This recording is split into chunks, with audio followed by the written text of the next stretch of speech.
ഹരിയാന നിയമസഭാ തിരഞ്ഞെടുപ്പിനുള്ള ആദ്യഘട്ട സ്ഥാനാർത്ഥി പട്ടിക പുറത്തിറക്കിയപ്പോൾ ബിജെപിയുടെ ക്രിമിനൽ കളികൾ ഏറെക്കുറെ ബോധ്യമായി.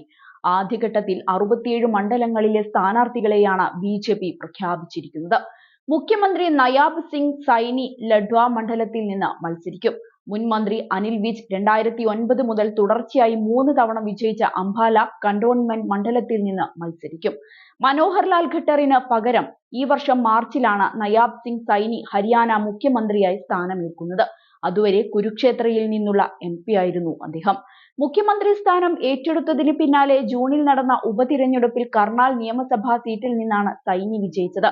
അംബാല മേയറും മുൻ കേന്ദ്രമന്ത്രിയുമായ വിനോദ് ശർമ്മയുടെ ഭാര്യ ശക്തി റാണി ശർമ്മ കൽക്ക നിയമസഭാ മണ്ഡലത്തിൽ മത്സരിക്കും. ജസീക ലാൽ വധക്കേസിലെ പ്രതിയായ മനു ശർമ്മയുടെ അമ്മയാണ് ശക്തി റാണി ശർമ്മ. ഇക്കഴിഞ്ഞ ജൂണിൽ കോൺഗ്രസ് വിട്ട് അമ്മയും രാജ്യസഭാ MP-യുമായ കിരൺ ചൗധരിയോടൊപ്പം BJP-യിൽ ചേർന്ന ശ്രുതി ചൗധരി ടോഷം മണ്ഡലത്തിൽ നിന്ന് ജനവിധി തേടും. ഈ വർഷം വരെ BJP-യുടെ സഖ്യകക്ഷിയായിരുന്ന ജനനായക് ജനതാ പാർട്ടിയിൽ നിന്ന് വന്ന 3 MLA-മാർക്കും സീറ്റ് ലഭിച്ചിട്ടുണ്ട്.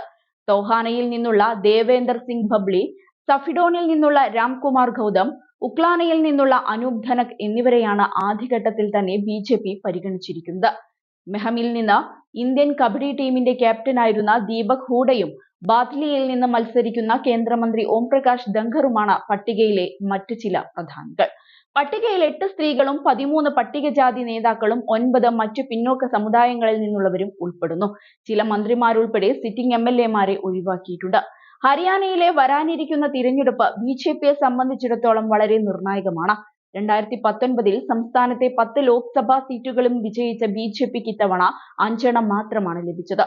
5 സീറ്റ് കോൺഗ്രസിന് മുന്നിൽ അടിയറവ് വെച്ചു. അതിനാൽ തന്നെ സംസ്ഥാനത്ത് ജനപ്രീതി നഷ്ടപ്പെട്ടിട്ടില്ല എന്ന് തെളിയിക്കാനുള്ള അവസരവുമാണിത്. മറുവശത്ത് കോൺഗ്രസ് ആം ആദ്മി പാർട്ടി സഖ്യ ചർച്ചകൾ സജീവമാണ്. 2014 മുതൽ ഹരിയാന ഭരിക്കുന്ന BJP-യെ താഴെ ഇറക്കാൻ അനുകൂലമായ സാഹചര്യമാണിത് എന്നാണ് പ്രതിപക്ഷത്തിന്റെ വിലയിരുത്തൽ. 90 അംഗ നിയമസഭയാണ് ഹരിയാനയിലേത്.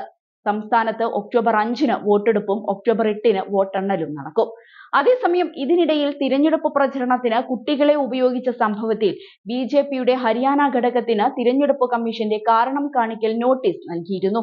പോസ്റ്ററുകളും ലഘുരേഖകളും മുദ്രാവാക്യങ്ങളും വിതരണം ചെയ്യുന്നതുൾപ്പെടെ ഏത് രൂപത്തിലും പ്രചരണത്തിന് കുട്ടികളെ ഉപയോഗിക്കുന്നത് മാതൃകാ പെരുമാറ്റച്ചട്ടത്തിന്റെ ലംഘനമാണ്.